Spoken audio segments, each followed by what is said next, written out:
ত্রিস্তরীয় পঞ্চায়েত নির্বাচনের ঠিক আগ মুহূর্তে মোহনপুর মহকুমাধীন বামুটিয়া ব্লকের অন্তর্গত একাধিক সিসি রোড নির্মাণ করা হয়। অবাক করার বিষয় হলো রোডগুলি নির্মাণের 1 বছর না যেতেই ধসে পড়তে শুরু করে। নিম্নমানের কাজের ফলে এই সড়কের বেহাল অবস্থা বলে অভিযোগ স্থানীয়দের।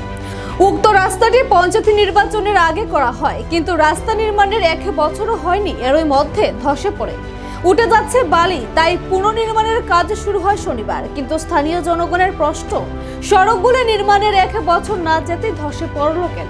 রাস্তাটা হইছে না, কোন হইছে না, কি আবার ঠিক করতে হইছে। কাটা কইছে আপনারা ঠিক করার? আমি জানি না, আমার পুরো কোনো কাম নাই। মানে আপনারা কাজ তো করতে যে কইছে, কিছু একটা তো কইছে, মানে কি কারণে এই রাস্তাটা আপনারা কি করতে হইব, কি কমপ্লেইন আইছে লাগি আবার ঠিক করা হইব? রাস্তা তো কয়েকদিন আগে হইলো, হইছিল কিন্তু হইছে না। কাটা করাইতেছে আপনারা? কাটা কইছে কাজ করার কথা? ইঞ্জিনিয়ার নাম কি ইঞ্জিনিয়ারের? ইঞ্জিনিয়ার নাম কি তো ইঞ্জিনিয়ার মহিলা নমিতানি কোন বামুটিয়া ব্লকের নমিতা দেববর্মা ইঞ্জিনিয়ার। ঠিকাদার কাটা ঠিকাদার তো যে করছিল হ্যাঁ তো নাই ওখানে কাটা করাইতেছে আপনারে?